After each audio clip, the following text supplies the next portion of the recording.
Bem-vindos ao No Camarim com Camila Cleo e hoje é uma honra receber o meu sobrinho Vincenzo Jabali Agostini, que nos falará sobre um assunto que está muito em voga, que é a doença celíaca. Eu acho bem bacana pegar um paciente dela para nos elucidar um pouco. Vim, é um prazer tê-lo comigo. Eu gostaria que você se apresentasse para o público e contasse um pouquinho dessa seara que você passa, que é ser um doente celíaco. Sim.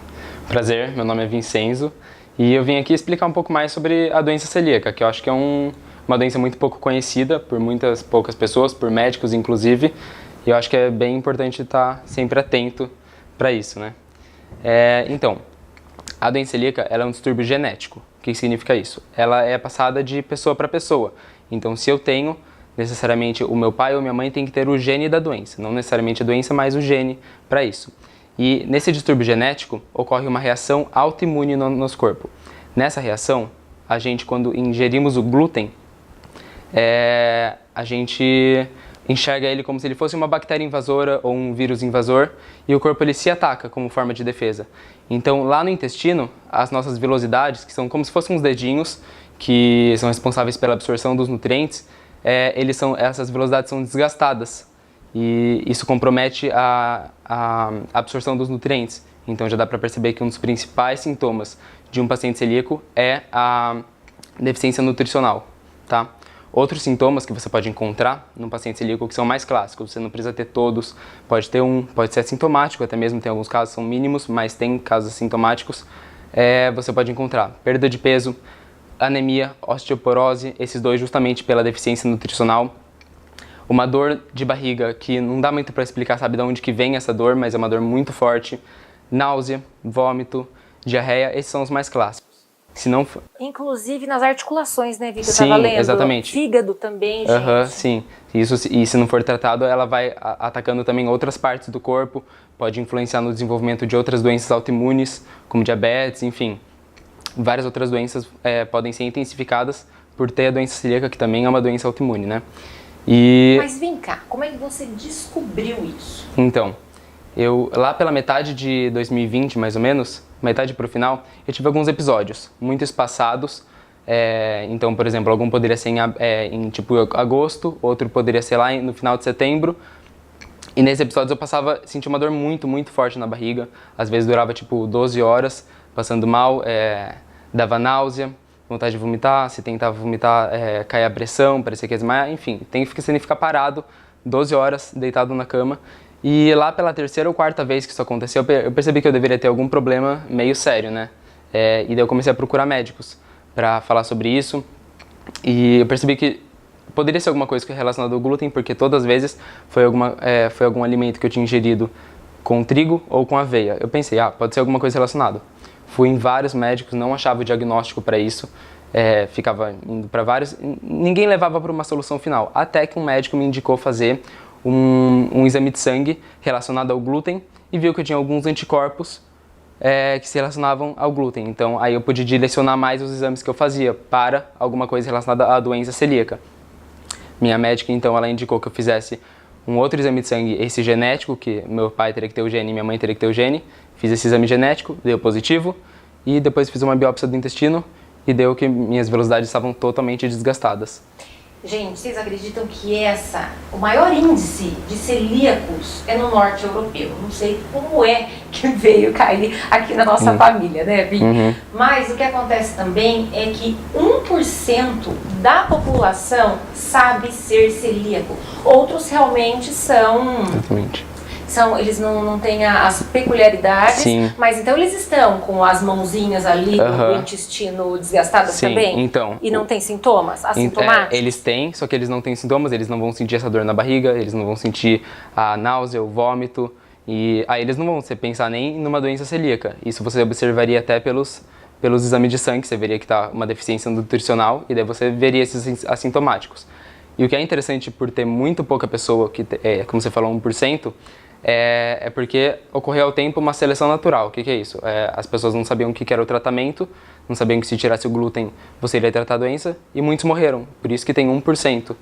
Teve inclusive, se não me engano, lá na década de 1970, no norte da África, estavam tendo várias guerras e algumas organizações internacionais foram fazer uma intervenção alimentar para enfim, nutrir essas populações. E elas, pela primeira vez, elas foram introduzidas à farinha de trigo.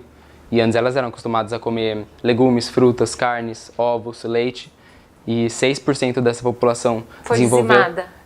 6% desenvolveu a doença celíaca e em pouco tempo transformou em 1%, porque morreu todo mundo. Meu Deus, o incenso também é cultura, tá vendo, gente? E olha, o que eu estava percebendo aqui, estudando para vir conversar com o Vinho, foi o seguinte: às vezes você tem os sintomas, porém você suprime o glúten. Aí você vai fazer o exame de sangue, que depois nós vamos falar sobre o diagnóstico. Você vai fazer e o que acontece? Como está sem o glúten no seu organismo, dá um falso negativo, que você não teria doença, mas você tem, tá, gente? Então, prestem atenção para quando for fazer o exame, manter a dieta que você tinha quando dos sintomas, não é assim? Exatamente, sim, porque quando você para de comer o glúten, são mais ou menos 3 passos para você descobrir a doença. E o primeiro passo seria um exame de sangue que veria os anticorpos do glúten, e se você não estiver ingerindo glúten nesse tempo, ele vai estar negativo. Então muitas pessoas vão lá e fazem esse exame e falam, não tenho, tá negativo isso daí. E daí você não percebe, você acha que não tem a doença, e dependendo se ainda for por muito tempo que você não come glúten, dá tempo às vezes até das suas velocidades se recuperarem. E daí você olha, nossa, tá saudável, minhas velocidades são saudáveis, e você acha que você não precisa fazer nada. Então é importante que você mantenha essa alimentação quando você for fazer os seus exames. Tá, então, quais são os exames? O primeiro é o exame de sangue, colonoscopia, né, Vini? Então, o primeiro seria um exame de sangue que chama antitransglutaminase. Tá. Ele seria esse que identificaria os anticorpos do glúten. O segundo exame seria e eu falo que são 3 passos porque um só exame deles não é suficiente. Tem alguns casos de algumas pessoas que um dos exames pode dar negativo, então é importante que você faça os 3 passos.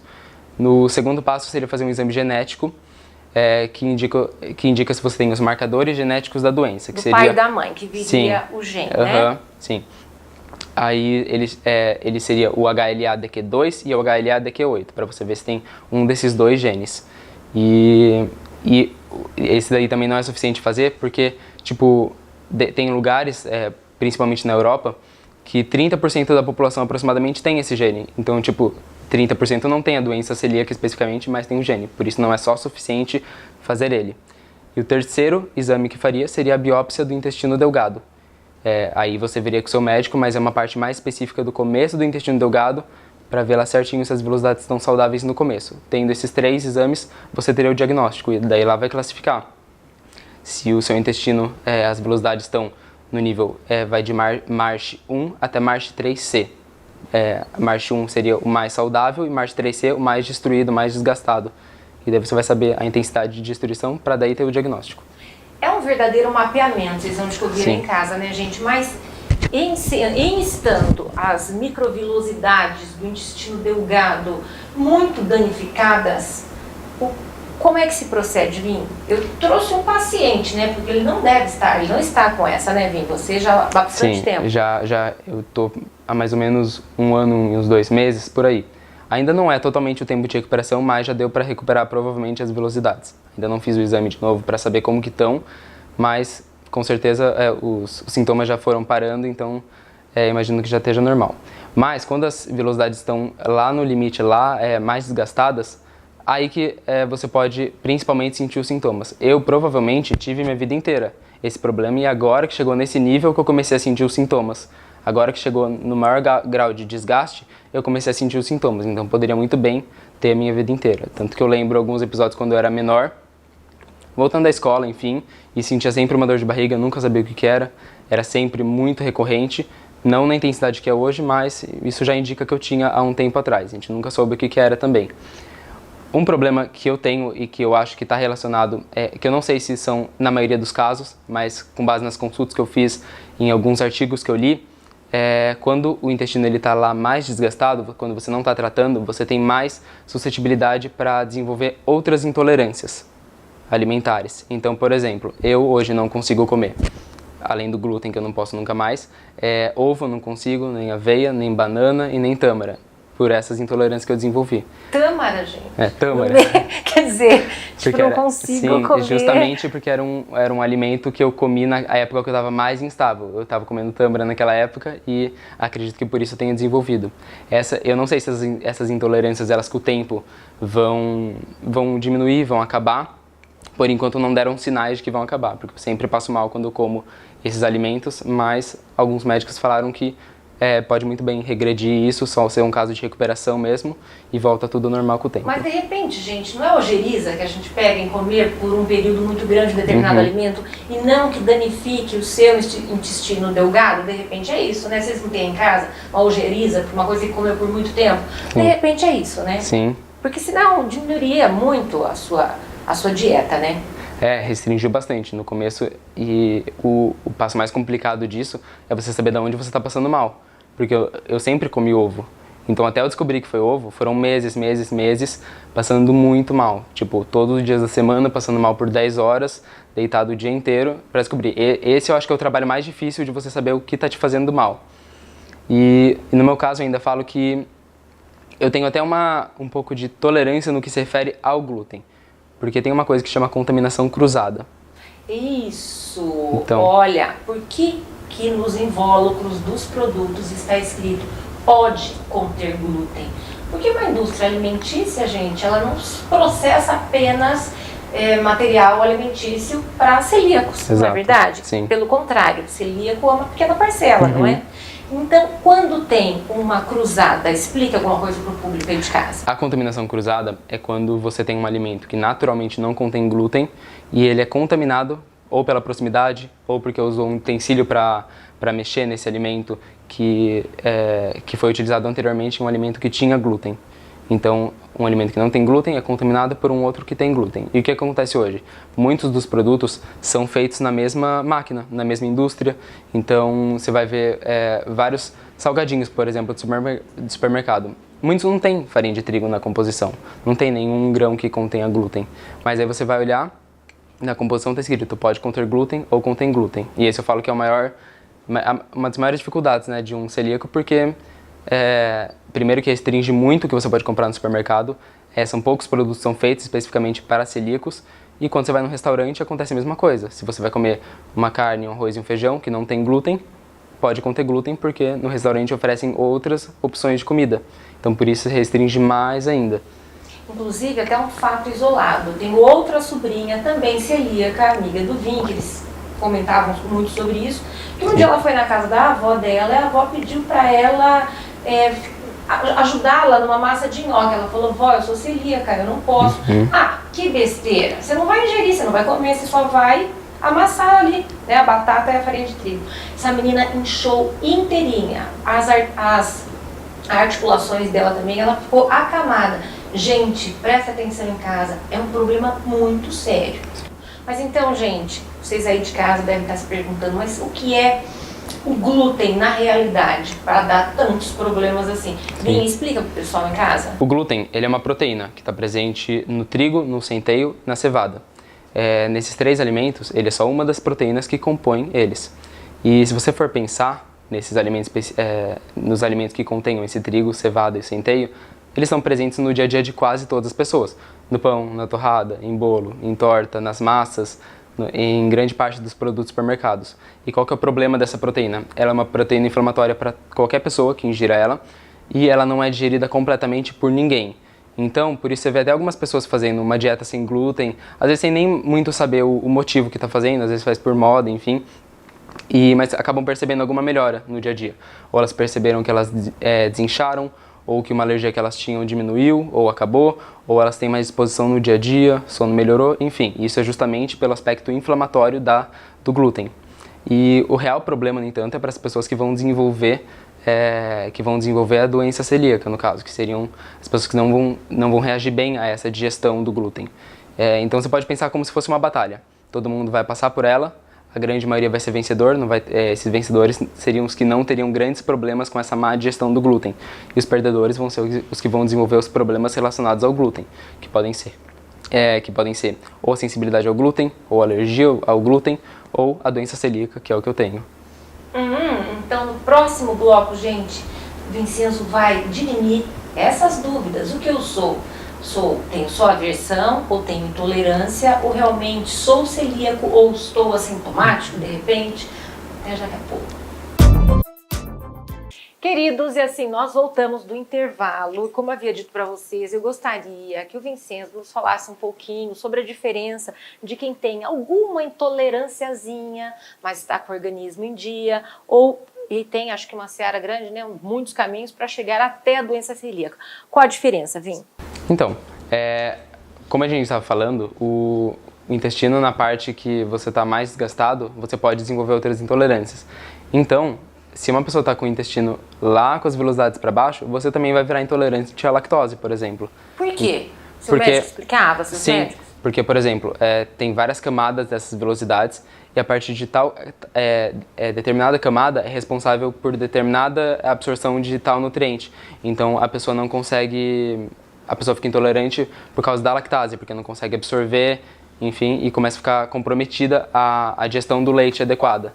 Você é a lactose também? Eu fiquei por um tempo e agora que recuperou o meu intestino, voltou. Sim, voltou. Então você pode tomar leite? Posso normalmente. Tá. E quem tem aversão, né, gente? Quem é avesso ao glúten e à lactose? Aí podem ser dois casos diferentes. Porque, por exemplo, quando eu fiquei intolerante à lactose por causa da destruição do meu intestino, eu não sabia se isso iria melhorar conforme eu fosse recuperando ou se iria manter. Porque se tivesse mantido, iria querer dizer que eu já tinha uma intolerância à lactose, entendeu? Eu já teria um problema de intolerância não relacionado ao desgaste das velocidades, não relacionado à doença celíaca. Então você pode ter os dois, ou pode ter só um, ou pode, então, tipo, você pode ter, por exemplo, a intolerância à lactose naturalmente no seu corpo e depois desenvolver uma doença celíaca, ou você pode ter intolerância à lactose causada pela doença celíaca. E essa causada pela doença celíaca você recuperaria conforme a doença também for recuperando. Tá. Gente, difícil, né? Agora, me fale, como é que é o mercado? O mercado de fornecimento de alimentos para doentes celíacos. E também ir comer fora. Ou então, ir a uma padaria e ter um rastro de farinha de trigo no ar. Sim. Vocês vão abrir uma pizzaria, uma padaria, seja o que for. Então, o que eu falo é que foi bom eu ter tido nessa época que a gente tá doença celíaca e não 10 anos atrás, porque a cada dia hoje sai uma marca nova sem glúten. Ou porque as pessoas começam a estudar um pouco mais sobre essa doença, ou porque às vezes vai ficando moda do momento, enfim, e vai vindo... na verdade tem mais diversidade de alimentos hoje, busca-se ter mais alimentos para veganos, mais alimentos para quem tem alguma intolerância à lactose, mais alimentos para celíacos, então acho que isso está se expandindo com o tempo. Então acho que em questão de anos já vai ter muito mais opções, mas no momento de agora é muito difícil você ter opções, principalmente em cidades do interior. Aqui em Avaré, que a gente está falando, não tem opções, por exemplo, de um restaurante sem glúten. Então você tem que meio que se programar quando você vai sair para saber o que você vai comer, se você vai comer antes, quantas horas antes você come, se você leva sua marmita. A mesma coisa, a mesma coisa acontece se você vai na casa de um amigo. Se você for na casa de amigo, no almoço de família, você vai também ter que pensar o que vai ter lá, se você vai poder, se vai usar o mesmo forno para esquentar comida. Até isso, até o forno? Sim, tudo causa contaminação cruzada. E o que eu falei do meu nível de contaminação cruzada, que pode variar de celíaco para celíaco, é ter diferentes níveis de intolerância a essa contaminação. Então, por exemplo, a Nara, sua sobrinha, ela tem um nível maior. Tanto que você falou que ela colocou a mão na massa e ela começou a ficar toda alérgica. E eu, no meu caso, não aconteceria isso comigo.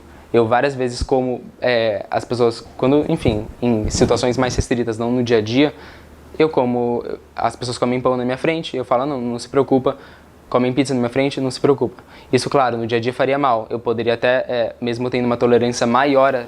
Mas o não se preocupe, elas estão perguntando pela sua vontade de comer o prato ou porque você estar perto de uma iguaria por me fazer mal. Verdade, só estar perto de uma pizza. Sim, só estar perto de fazer mal. E mesmo que eu não sinta, pode fazer mal para o meu intestino. Então, no meu caso, eu falo que eu tenho uma grande tolerância a essa contaminação cruzada. Porque se, por exemplo, eu vou no Outback, que eu fui comer esses dias, com certeza lá tem contaminação cruzada. Eles fazem vários produtos com farinha de trigo. Eu até perguntei para a moça, ela falou, não, relaxa, não tem qualquer traço. Mas eu falei, moça, usam a mesma cozinha. Se usam a mesma cozinha, já vai ter traço. Então, é uma coisa complicada e como eu falei, muitas poucas pessoas conhecem como que é a doença, como que é essa contaminação e isso acaba dificultando. Mas tem vários níveis de diferentes tolerâncias. No meu caso, acho que eu tenho uma maior tolerância. Mas vamos supor, gente, valores. Vocês vão te convir que isso vai ficar muito caro. Tudo que é em pouca escala para uma empresa vai ficar caro. Sim. E restaurantes do nicho em São Paulo, digamos assim, em grandes centros, claro que o custo é elevado, mesmo porque eles teriam que ter um centro só para os celíacos, que seria mais caro. E se ele tivesse só esse centro para os celíacos, viria pouca gente, que é 1% da população que desenvolve a doença. Ou seja, como é que fica isso? Me explica. Para quem... eu falo que o tratamento, ele é retirar o glúten. Se retira o glúten, você melhora. Então, se você tiver uma alimentação natural, você não vai ter problema em, por exemplo, comer carne, se você for comer legumes, frutas, verduras, tomar um suco em algum lugar, isso você não vai ter problema no geral. Então, se você tiver uma alimentação mais comer comida mesmo, não vai ter qualquer problema. Agora, se você quiser comprar um pão, o pão vai ser às vezes 2 vezes, 3 vezes mais caro. E aqui em Avaré, por exemplo, não tem, tem só alguns supermercados e não são muito bons. Como é que é um pão para celíaco? Se ele não tem trigo, se ele não tem cevada, como é que é isso? Exatamente, eles substituem a farinha de trigo por uma mistura, por uma mistura de outros tipos de farinha. Então você pode usar fécula de batata, fécula de mandioca, goma xantana, algumas coisas você faz uma mistura para tentar se assemelhar à farinha de trigo, porque justamente por ter o glúten, ele dá tipo uma maciez para a massa, que se você fizer um pão com só farinha de arroz, vai ficar horrível, vai ficar... Então não é gostoso vai ficar essas comidas, Vini? Então, as do supermercado normalmente não são, às vezes são muitas vezes pão secos, não são de muita qualidade. Aí se você quiser alguma coisa de maior qualidade, que se assemelhe mais com o que você costumava comer antes, você vai ter que ir lá para uma padaria de São Paulo. Mas aí vai ser um pão 3 vezes mais caro. Se você quiser um restaurante mais especializado, também vai ser um restaurante caro. E aí não dá pra você, sabe, você fica um pouco restrito. Isso daí dependeria do dinheiro de cada pessoa, mas para qualquer pessoa ter uma alimentação comida, vai manter, vai conseguir ter uma dieta sem o glúten. Aqueles que fazem a dieta restritiva de calorias por causa do glúten não tem a doença, o corpo fica bem melhor, gente. Então imagina. É uma verdadeira bênção se alimentar de coisas que os celíacos podem comer, não é verdade? Agora, quanto a você ter aquela vontade, né, gente? Aquela larica de comer as coisas boas da vida, vai dar problema. E aí, para não dar problema, vai ficar mais caro. E eu te pergunto, você nessa seara aí, que você já viu muita coisa, já entrou em muitos fóruns de discussão, como é que fica uma grande parcela da sociedade que não tem como ir a um bom médico, a fazer esse mapeamento, porque não tem um bom plano de saúde e para alimentação também, porque para muitos as frutas são caras, gente. Então vamos conversar sobre isso. Você teve contato com pessoas de um nível econômico menor, que foi difícil? Como é que é isso? Sim. O tratamento, como falei, é tirar o glúten, mas você pode acelerar essa recuperação.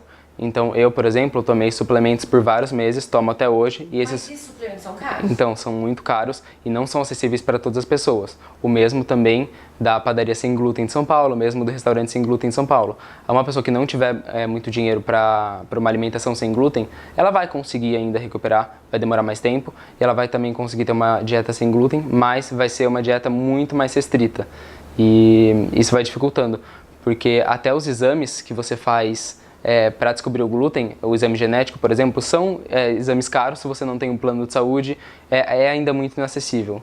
É complicado para quem não tem dinheiro. Tinha que levar isso, né? Essa bandeira, vestir essa camisa para os mais necessitados e que, obviamente, o organismo, de repente, já desenvolveu ou irá desenvolver a doença celíaca, não é assim? Sim. Mesmo porque o norte europeu, na época, era muito pobre, quando eles tiveram que ser colocada essa dieta a base da farinha e dizimou muita gente. Então devia ter uma ONG, tá, gente? Vamos montar a ONG dos celíacos. Exatamente. Lá também, inclusive, teve esse pico no norte da Europa, por aí, porque lá eles eram muito acostumados com alimentos do trigo. Até falavam, não, na América é impossível chegar o glúten na América, é impossível desenvolver essa doença, porque no começo eles não eram tão acostumados a a utilizar farinha de trigo, nem nada do tipo. Então, inclusive lá no norte da Europa, teve esse pico de casos de celíacos, e inicialmente o estudo começou por lá, porque eles eram muito acostumados com a farinha de trigo. E até falavam que na América a doença não iria chegar, porque primeiro que eram poucos os casos relatados no começo, mas porque eles não tinham uma alimentação baseada na farinha de trigo. Agora, pensando lá na Europa, na Itália, por exemplo, em questão de ajudar quem tem essa doença, que se não tem muito dinheiro, lá eles subsidiam essa produção, essa alimento sem glúten. Então, por exemplo, eu não lembro a porcentagem ao certo, mas um paciente que é celíaco lá, se ele vai num mercado e relata que ele é celíaco, enfim, ele consegue 20% de desconto, mais ou menos, nos alimentos sem glúten para auxiliar quem não tem muito dinheiro para comprar esse tipo de alimento. Isso poderia ser alguma coisa que poderia ser adotada gente. aqui. Europa, poderíamos adotar essa ideia europeia aqui no Brasil também. Pelo jeito, os celíacos existem no mundo todo, tá? É isso, gente. E num apanhado geral para o público, o que você gostaria de passar para eles? Então, a doença celíaca, como eu falei, ela é uma doença muito pouco conhecida ainda. E os sintomas, como eu falei, náusea, vômito, diarreia, perda de peso, podem ser característicos de diversas doenças. Então, nunca ficar pensando, por exemplo, eu tenho uma anemia, mas é de família. Relaxa, não é nada, porque pode ser. Às vezes, sua família toda teve esse problema e você ainda não está sabendo. Ainda mesmo por médicos, é uma doença muito pouco explicada. Em restaurantes você fala que não pode comer glúten, as pessoas falam, relaxa, não tem leite. Não tem muito conhecimento ainda. Então, para nunca fechar os olhos assim para a doença, antes de parar qualquer dieta sem glúten, ver um médico, fazer exame, porque senão você pode não conseguir o diagnóstico adequado. E, enfim, sempre ficar muito atento, porque é uma coisa nova, não sabe até onde que vai, até onde sintomas podem levar, não sabe se pode desenvolver quais doenças que parte do corpo pode afetar, o cérebro afeta também. É uma coisa muito para se estudar ainda. É verdade isso? Quando você fala sou intolerante à lactose, eles falam, a glúten, eles falam não tem lactose. Exatamente, você vai em restaurante e fala. Meu Deus, a ignorância, como é que pode? Sim. Vi, muito obrigada, foi de grande valia. Eu acho que muita gente aí em casa é ainda ignorante sobre isso, a menos que eu seja, ou tenha alguém na família celíaca, não é assim? Ou também com outras intolerâncias e sabe o quão difícil é fazer esse mapeamento e saber, ou então tratar. Todas as dúvidas que tiverem, pode deixar nos comentários que o Vi vai lá responder, né? Pode deixar. Eu sou uma ignara do assunto, tá?